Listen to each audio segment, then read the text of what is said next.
Bienvenue dans Raconte-moi Al-Furqan, ta nouvelle série pendant ce mois béni de Ramadan au sein du podcast Coran de ton cœur. Moi, c'est Oustada Zainab, enseignante et éternelle étudiante du Coran. Cette année, je t'invite à t'arrêter, à observer et surtout à discerner. À travers la sourate Al-Furqan, Allah nous offre une boussole pour distinguer la vérité du faux, la clarté de la confusion et la voie d'Allah des chemins qui en éloignent. Dans un monde saturé de discours, d'images, de contradictions, Al-Furqan vient rétablir la lucidité de ton cœur et la posture droite à laquelle tu aspires.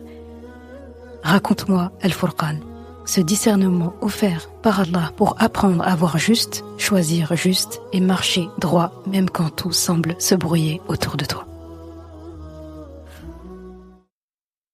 Bismillahirrahmanirrahim.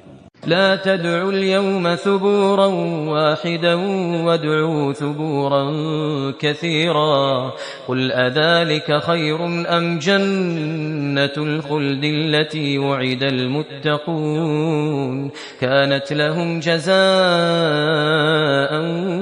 ومصيرا لهم فيها ما يشاءون خالدين كان على ربك وعدا مسئولا ويوم يحشرهم وما يعبدون من دون الله فيقول أأنتم أضللتم عبادي هؤلاء أم هم ضلوا السبيل. Dis, est-ce mieux ceci ou bien le paradis éternel qui a été promis aux pieux comme récompense et destination dernière? Ils auront là tout ce qu'ils désireront, et une demeure éternelle. C'est une promesse incombant à ton Rabb. Et le jour où il les rassemblera, eux et ceux qu'ils adoraient en dehors d'Allah, il dira « Est-ce vous qui avez égaré mes serviteurs que voici? Ou ont-ils eux-mêmes perdu le sentier ?» Sourate Al-Furqan, ayah 15 à 17. Assalamu alaikum wa rahmatullah. J'espère que tu te portes pour le mieux en cette journée de Ramadan et que tout se passe bien pour toi, qu'Allah accepte ton jeûne, tes œuvres, tes demandes de pardon, tes doigts, tout. Amin ya Rab. Donc on a traversé la dernière fois des ayats qui étaient très intenses quand même. Le feu, la constriction, la fureur, la détresse. Et là maintenant Allah pose une question rhétorique. Mais il pose une question. La question qui n'attend pas de réponse, comme je disais, est une question qui va exposer une évidence. Et la question, elle est dans la ayah 15, quand il dit « Est-ce mieux ceci ?» Donc bien sûr, en comparaison à ce qu'il avait décrit avant, ce feu-là, qui va être un feu ardent, pétillant, avec plein d'étincelles, voilà, qui se diffusent, qui se propagent. Et eux qui vont être jetés dans un endroit étroit de ce feu-là, au point où ils vont souhaiter, donc ils vont être en plus enchaînés, et au point où ils vont souhaiter leur destruction. Et donc Allah dit, est-ce mieux ça, ou le jardin éternel promis aux muttaqin comme récompense et aboutissement. Donc là, Allah ordonne au prophète sallallahu alayhi wa sallam de dire à eux, qui sont en train de se moquer de l'heure et qui le traitent de mensonge, et à qui le prophète sallallahu alayhi wa sallam aussi va prévenir, parce qu'il est un avertisseur, il les prévient de c'est quoi l'enfer. Et donc, il va leur dire, est-ce que ça, c'est meilleur? Et ça renvoie à quoi? C'est intéressant d'en parler. Là, il y a plusieurs lectures qui existent sur le fait de définir qu'est-ce que ce meilleur-là, parce qu'Allah dit, est-ce que c'est ça qui est meilleur? Il dit adhalika qul, ça veut dire dis-leur, adhalika khayrun. Dhalika, c'est quoi? Là, il y a certains savants qui disent que ça renvoie aux demandes des mécréants. Donc, quand ils disent pourquoi est-ce qu'il n'a pas de trésor, pourquoi est-ce qu'il n'a pas de jardin, pourquoi il n'a pas un palais, et donc c'est comme si Allah disait est-ce que cette richesse visible est meilleure ou le paradis que Allah décrit dans cette ayah? Et il y a d'autres exégètes qui disent que ça renvoie à tout ce qu'on a décrit dans l'épisode précédent. Donc le feu, la constriction, l'humiliation, etc. Donc est-ce que ça c'est meilleur ou le paradis. Et la majorité, du coup, des savants penchent vers cette deuxième lecture-là, à savoir que Allah parle de l'enfer, est-ce que ça c'est meilleur, ou le paradis? Donc plutôt ça. Et là, dans tous les cas, la question elle est rhétorique en fait. Ça, dans tous les cas, ça vient montrer l'absurdité du choix. Clairement, cette réponse-là, tout le monde répondrait le paradis il est mieux. Donc c'est pour ça qu'on parle de questions rhétoriques. Là, c'est intéressant le fait qu'il parle de Jannatul Khuld. Donc le jardin d'éternité, le paradis de l'éternité. Le paradis, il est déjà éternel. Ça, on le sait. Alors là, on pourrait se demander la question, pourquoi éternité? Pourquoi parler d'un paradis d'éternité, puisque, de base, le paradis est déjà éternel? Et là, encore une fois, c'est pas une redondance juste pour être une redondance, c'est une insistance. Parce que faut se mettre dans le contexte. Les croyants qui sont à la Mecque à ce moment-là, ils sont persécutés. C'est une période difficile pour eux. Ils sont encore assez minoritaires. Ils sont fragiles. Ils sont sous une pression qui est constante, tout le temps. Donc là, Allah, c'est à eux qu'il parle quelque part. C'est à eux qu'il pense. Comme s'il leur disait, et qu'il voulait leur rappeler, ce que vous vivez là maintenant, ce sera un court instant en réalité dans votre vie. Là, le monde, il faut le voir comme une traversée. Et le paradis, c'est ça qu'il faut voir comme la maison, la demeure finale. Et donc, quand l'épreuve, elle est lourde, elle est difficile, eh bien, Allah subhanahu wa ta'ala va insister sur la permanence de la récompense. Ça, c'est une technique qu'il utilise très souvent dans le Coran, et je trouve ça vraiment très très beau. Donc, avec une ayah, il pose une question rhétorique, il répond au négateur, et il tranquillise et il réconforte en même temps les musulmans qui sont en train d'entendre aussi cette révélation de la bouche du prophète sallallahu alayhi wa sallam. Donc, les ayats leur parlent aussi et doivent leur parler. Donc, Allah subhanahu wa ta'ala dit Jannatul khuldi allati wa'ida al-muttaqun. Donc, le jardin qui est éternel, d'éternité, qui est promis aux muttaqun, donc les muttaqin. Donc là, c'est un mot central là. Muttaqin, c'est très intéressant, c'est de la même racine que taqwa. Donc c'est ceux qui vivent avec taqwa. Et la taqwa, c'est pas simplement, comme c'est souvent traduit, la crainte. La crainte d'Allah, la peur. C'est plus vaste que ça. C'est pas se couper du monde, rester craintif, être dans l'isolement comme on pourrait laisser entendre. La taqwa, c'est marcher dans la vie avec la conscience d'Allah subhanahu wa ta'ala. J'ai conscience de la présence d'Allah tout le temps. C'est comme quelqu'un qui va traverser un chemin qui est rempli d'épines, par exemple. Il avance, mais il avance avec attention. Les épines ne l'empêchent pas d'avancer, mais il va faire attention. Il va marcher prudemment, il va rester lucide, au taquet, il va surveiller. Il s'arrête pas de marcher, mais il va marcher autrement. La taqwa, c'est ça. La taqwa, c'est pas l'arrêt, parce que la crainte, ça peut figer. Si on dit que crainte, j'ai peur, je suis figé, je fais rien. Quand je suis craintif, je fais rien. Donc c'est pas l'arrêt, c'est la vigilance. Je suis vigilant vis-à-vis des choses qu'Allah m'a demandées. J'ai la crainte de le décevoir. J'ai la crainte de ne pas être à la hauteur. C'est ça la taqwa. J'ai conscience d'Allah subhanahu wa ta'ala. Je vis sur terre avec la conscience d'Allah subhanahu wa ta'ala. Et donc là, il est en train de parler des muttaqin en disant que donc ceux dont l'identité et cette conscience-là, ce sont eux les muttaqin. Voilà les muttaqin. Qu'Allah nous place parmi les muttaqin, parce que chaque fois qu'il parle des muttaqin dans le Coran, c'est toujours avec des grandes choses. Donc quand on lit des ayats comme ça, on fait un placement de doigt gentiment et on dit « Et Allah, donne-moi une place parmi eux, ça m'arrange. Et permets-moi d'agir comme eux, compte-moi parmi eux et fais que j'agisse comme eux. Et accorde-moi la récompense que tu as promis aux muttaqin. Amin.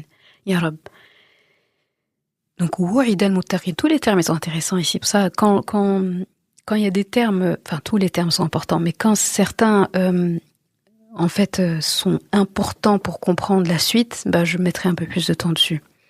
Et donc, il dit wa'ida al-muttaqin, wa'ida, promis. Mais là, promis, c'est à la forme passive. Il dit qui a été promis. Il leur a été promis. À eux, les muttaqin, cette Jannah. Il dit pas il leur a promis. C'est une forme passive. Donc Allah ne dit pas explicitement Allah leur a promis. Et la question, on pourrait se poser, pourquoi? Eh bien parce que la promesse, elle passe par le Coran, elle passe par les prophètes, elle passe par la révélation. Et surtout parce que ça met l'accent sur eux. Quand on dit Allah a promis aux muttaqin le paradis, l'accent est mis sur Allah. Si on dit il a été promis aux muttaqin le paradis, l'accent est mis sur al-muttaqin. Donc, l'accent est mis sur eux et la promesse existe. Mais elle s'adresse à un type d'être humain en particulier. Là, tout l'accent est mis sur muttaqin pour qu'on se concentre sur ça, pour qu'on se dise c'est pas n'importe qui a Jannatul Khuld, comme il le précise là. Et donc du coup, c'est à toi de décider si tu veux entrer dans cette catégorie ou pas. Mais on vient de faire des doigts, donc normalement, Allah va nous faciliter, Inch'Allah. Bi'inillah, on essaiera d'en faire partie. Et donc, là, Allah dit après, comme récompense. Donc il dit kanat lahum jaza'an wa masira. Donc il dit que ça va être une récompense et un masir. Qu'est-ce que ça veut dire tout ça? Donc comme récompense. Donc nous on sait que personne n'entre dans le paradis par ses œuvres seulement. Ça on le sait. C'est pas nos actions qui nous mènent au paradis, c'est la rahma d'Allah. Alors comment est-ce qu'on peut comprendre cette ayah? Vu que on doit quand même agir correctement, mais ce sont pas, en fait, on est récompensé, il dit jaza, on est récompensé, mais c'est pas nos actions qui nous mènent au paradis, c'est la rahma d'Allah, et on peut pas être récompensé de la rahma d'Allah, donc pourquoi est-ce qu'il y a une récompense? Vu que c'est la rahma d'Allah qui nous emmène au paradis. Est-ce que tu suis? Donc il y a un équilibre. Allah, toutes ses affaires c'est l'équilibre. Donc oui, on entre au paradis, Inch'Allah, par la rahma d'Allah, mais on doit se rendre digne, on se rend digne de cette rahma par nos efforts, donc par notre action. Donc tu vois, donc on ne mérite jamais le paradis par nos actes, mais nos actes témoignent de notre sincérité. Et nos actes vont combler, la rahma d'Allah, va venir combler l'écart entre nos actes et le paradis. C'est ça qui est intéressant. Donc là, on voit que c'est une spiritualité de l'effort. Et l'effort humble surtout, parce que si on pense effort, pour ça je dis humble, parce que si on dit effort, avec le discours d'aujourd'hui, c'est par mes efforts que je suis entrée, je me suis bâtie, j'ai fait ceci, j'ai fait cela, oui, j'ai le mérite, c'est mérité. Non. L'effort humble. Il faut se dire, mes actions, mes efforts, c'est pour débloquer la rahma d'Allah. Et la rahma d'Allah, c'est elle qui m'emmène au paradis. Voilà l'échelle. Et donc, je trouve ça beau que cette ayah vient nous rappeler ça. Parce qu'on pourrait se dire, si on est concentré, on se dit, pourquoi jaza? Pourquoi une récompense? Pourquoi est-ce que c'est érigé en récompense si on sait que c'est la rahma d'Allah qui nous emmène au paradis? D'un côté, il y a des personnes qui pourraient se dire, comme c'est la rahma d'Allah qui m'amène au paradis, les actions, c'est pas ça. Il y en a qui pourraient faire le raccourci et se dire, en fait, quel que soit ce que je fais, voilà. Donc les gens vont aller dans un autre extrême de se dire, on va attirer la pitié d'Allah, ou pire, désespérer, se dire, comme c'est pas nos actions qui nous emmènent, etc.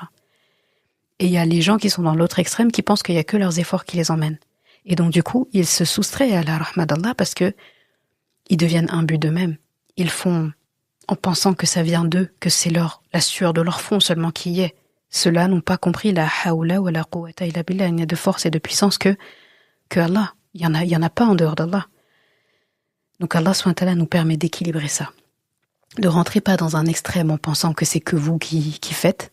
Ne rentrez pas dans l'autre extrême finalement de désespérer finalement de la rahma d'Allah en vous disant mais mes actions ne serviront à rien. Allah dit on fait la force des deux. La rahma vos actions et on débloque le paradis. Qu'Allah nous compte parmi les habitants du paradis. Amin. Donc très intéressant. Ensuite, on a la ayah suivante, la ayah 16, qui est très belle aussi, où Allah subhanahu wa ta'ala dit « Ils auront là, donc au paradis, tout ce qu'ils désireront et une demeure éternelle. » Et ensuite, on a la ayah 16, où Allah subhanahu wa ta'ala dit qu'ils auront là-bas, donc au paradis, ils auront tout ce qu'ils désireront et une demeure éternelle. Et il dit, c'est une promesse incombant à ton Rabb. Donc, lahum fiha ma yasha'una khalidin, kanat ala rabbika wa'dan mas'oula. Là, normalement, tu as remarqué qu'il y a un mot qui se répète un peu. Il avait déjà parlé d'éternité, khuld, jannatul khuld, donc c'était un adjectif. Et là, il dit, ma yasha'una fiha khalidin, ma yasha'una khalidin. Très intéressant. Donc, c'est pas formulé comme une simple information.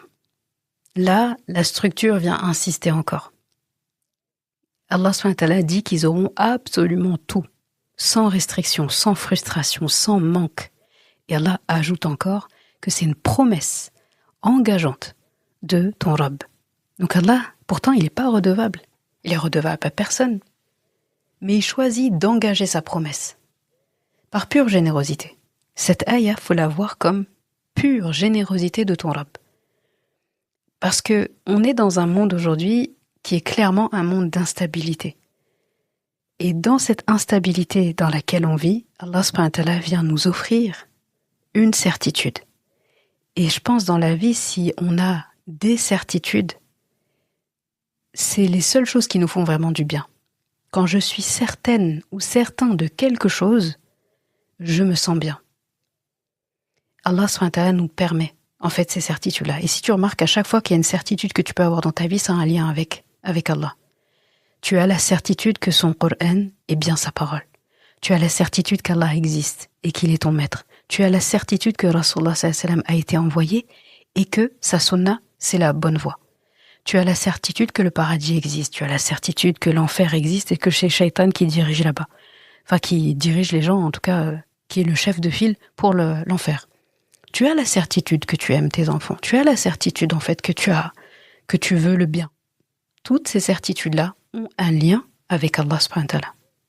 Toute autre chose, c'est pas une certitude. Et tout ce qui n'est pas une certitude, en fait, nous maintient dans un état, mine de rien, où, voilà, on ne sait pas. L'incertitude, tout simplement. Et je trouve que une promesse faite par Allah, c'est fort parce que une promesse qu'Allah va jamais rompre. Allah ne rompt jamais ses promesses. Même Shaitan dit ça. Dans le Coran, il y a une ayah où Allah dit, moi je vous ai promis, je vous ai trahi, et Allah vous a promis, et vous l'avez pas suivi. Blâmez-vous vous-même aujourd'hui. Faut même pas m'accuser. Donc, une promesse qui n'est jamais rompue par Allah subhanahu wa ta'ala, et là c'est une promesse qui est demandée, qui est à demander. C'est une promesse qui est demandée tout le temps. Finalement, on demande à Allah subhanahu wa ta'ala cette promesse. On demande dans nos doigts. C'est demandé aussi par les anges pour nous. Les anges font des doigts pour nous. Allah subhanahu wa ta'ala. C'est demandé aussi à chaque fois qu'on dit des formules comme Rabbana ighfir lana wa adkhilna al-jannah. Eh bien, on demande la promesse à Allah subhanahu wa ta'ala. Et le paradis est une promesse. Mais c'est une promesse qu'on doit supplier toute notre vie, pour laquelle on doit agir toute notre vie, pour laquelle on doit s'inscrire toute notre vie.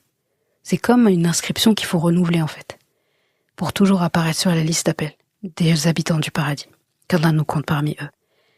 Ça nous emmène à la ayah 17 pour aujourd'hui, et là on a une scène qui bascule.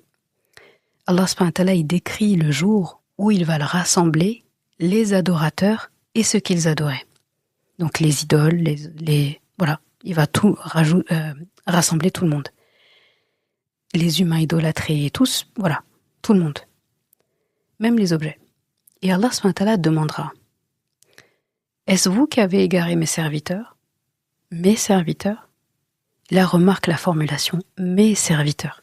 Donc il va regarder les mécréants et il va regarder les idoles, il va regarder les mécréants et il va demander à ceux qu'ils adoraient, c'est vous qui avez égaré mes serviteurs?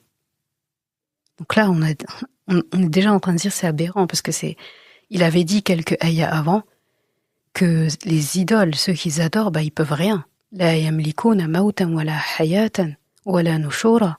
La yamlikuna li anfusihim darra wala naf'a. Ils peuvent rien faire en fait, ils peuvent pas se créer eux-mêmes, ils ont eux-mêmes été créés, ils peuvent faire ni du bien ni du mal à elles-mêmes, alors que dire des autres? Et ils ont aucun pouvoir sur la mort, la vie, la résurrection. Voilà, c'est ces gens-là. Que ce soit des idoles physiques, des personnes idolâtrées, etc., tous ces gens-là n'ont pas ces capacités.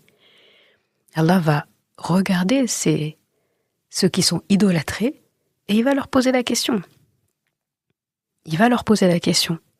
Donc, a antum adlaltum ibadi haula am hum dallu sabil.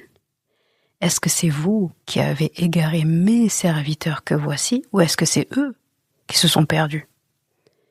Là, remarque la formulation encore une fois. Mes serviteurs. Là, quand il dit ça, il parle de ceux qui les ont suivis. Donc les ladina kafaru, donc ceux qui ont fait preuve de kufr, ceux qui ont mécru. Et là, je me dis, mais subhanallah, même ceux qui ont commis le plus grand des crimes, à savoir associer quelqu'un à Allah, à savoir recouvrir la vérité, être un kafir, eh bien Allah les appelle encore mes serviteurs, ibadi. Et ça montre qu'Allah subhanahu wa ta'ala les a jamais destinés à l'égarement. C'est pas Allah qui a dit je veux que vous soyez égarés, quoi. Ça montre aussi qu'Allah, il voulait leur soumission depuis le départ. Il a tout fait il a tout mis devant tout le monde. Il a donné à chacun la possibilité d'être soumis à Allah subhanahu wa ta'ala. Il leur a laissé la liberté. Et eux ont choisi ce qu'ils ont choisi. Je trouve ça très fort. Donc il dit ça et après il dit où est-ce que c'est eux qui se sont égarés eux-mêmes? Donc là la formulation aussi elle est frappante. Amhum dallu sabil. Donc Allah il dit pas seulement ils se sont égarés. Là la structure en arabe elle suggère ils se sont fait égarer eux-mêmes. Amhum dallu sabil. Ça veut dire qu'ils ont voulu l'égarement. Parce que quand la vérité elle est claire, quand les signes sont évidents et que quelqu'un choisit quand même de suivre le faux, c'est plus de l'ignorance. Là c'est de l'entêtement. C'est pour ça qu'il dit amhum dallu sabil. Il dit est-ce que c'est eux qui ont perdu le chemin? C'est pas est-ce qu'on les a perdus. Alors qu'au début il dit est-ce que c'est vous qui les avez égarés ou est-ce que c'est eux qui ont choisi? Est-ce que c'est eux qui ont perdu la voie? Donc tu vois les deux, dans l'un il accuse et dans l'autre il accuse un autre parti. Est-ce que c'est eux? Est-ce que c'est vous? Ou est-ce que c'est eux? Quand il dit c'est eux, c'est vraiment le verbe qu'il emploie comme pour dire qu'ils ont pris leur décision. Dans la formulation, on voit que c'est des gens qui ont fait preuve d'entêtement. C'est pas des victimes. Et là, je pense que c'est une leçon pour tout le monde ici. En fait, il faut pas qu'on se prosterne devant des statues. On se prosterne plus aujourd'hui devant des statues, bien sûr, de pierre, mais on se soumet, si on fait pas attention, à d'autres formes d'idoles. En fait, il faut se poser la question, ces statues-là, entre guillemets, ces idoles, qu'est-ce qui nous influence dans la vie? Pour savoir c'est quoi nos idoles, a'udhu billah, qu'est-ce qui nous influence de la vie? Est-ce que c'est le regard des gens? Est-ce que c'est l'argent? Est-ce que c'est le pouvoir? Est-ce que c'est la reconnaissance? Il y a des gens, ils meurent pour la reconnaissance, juste avoir de la reconnaissance aux yeux des gens, être quelqu'un. Est-ce que ça nous arrive de désobéir à Allah pour préserver autre chose? Là, le calcul, il est faux. Si je veux préserver quelque chose, si ça me fait désobéir à Allah, cette chose que je veux préserver, je sais que c'est gâté en vrai. Et là, il faut vraiment se dire que l'idolâtrie, ça commence souvent par une préférence. Préférer quelque chose par rapport à faire quelque chose qu'Allah nous a demandé. Ça commence tout le temps par une préférence. Et là, on voit que la priorité, elle est déplacée là-bas. On voit que on fait des concessions à chaque fois sur les obligations qu'Allah nous donne. On fait des concessions de manière répétée. Et après, ça devient une habitude. Et là, le cœur s'endurcit. Et là, on ne voit plus correctement. Et c'est là qu'Al-Furqan prend tout son sens. Parce qu'Al-Furqan, c'est ce critère de discernement. Al-Furqan, il vient séparer. C'est pour ça que dans Furqan, il y a aussi la notion de séparation. Il vient séparer. Il vient dévoiler. Dans toute la sourate, Allah, il fait que lever des rideaux. En fait, c'est comme s'il y avait une séparation entre deux trucs à chaque fois, et il vient expliquer aux deux parties de part et d'autre du rideau, voilà ce que c'est, et là, voilà ce que c'est.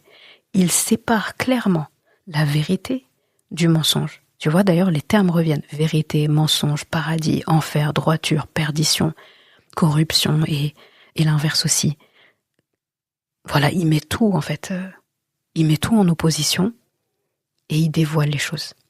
Et je trouve ça beau, en fait, que Surat Furqan fasse suite, dans l'ordre en tout cas, dans notre Mus'haf, à Surat An-Nur. Surat An-Nur, comme tu as dû voir, c'est comme allumer une lampe, comme le mot le dit. Allah, pendant toute la Surah, il nous a appris à ouvrir les yeux. Il nous a appris à voir la vérité. Il nous a appris à toujours garder une lumière pour toujours voir, que ce soit à l'intérieur de nous-mêmes et autour de nous-mêmes. Maintenant qu'on a les lunettes, quand on a les lunettes, quand la lampe est allumée, quand on voit bien, là seulement Allah il peut nous montrer des détails de détails. Et là c'est ce qu'il fait avec Al-Furqan. Il dit normalement ça y est, vous avez les lunettes. Avec Al-Furqan maintenant tout est clair. Tout est clair. Maintenant qu'on a les lunettes, il y a la lumière, un Nour est passé par là. Là maintenant il va pouvoir passer à un autre level, et c'est le level de Furqan. Donc c'est pour ça que ces deux sourates-là, vraiment, elles sont très intéressantes à faire suivre les unes des autres. L'une de l'autre, mashallah. Donc, Al-Furqan, comme je dis, ça va séparer le vrai du faux. Ça va venir dévoiler ce qu'il l'était avant. Ça met chacun face à lui-même, en fait. Si on pouvait résumer, ça met chacun face à lui-même. Qu'Allah subhanahu wa ta'ala fasse de nous des gens de taqwa, nous compte parmi al-muttaqin, qu'Allah nous accorde Jannatul Khuld, ce paradis d'éternité, qu'Allah nous protège d'avoir un cœur qui choisit l'aveuglement, qui choisit l'entêtement. Amin ya Rabbal Alamin. On se dit au prochain épisode, Inch'Allah. Salam alaikum.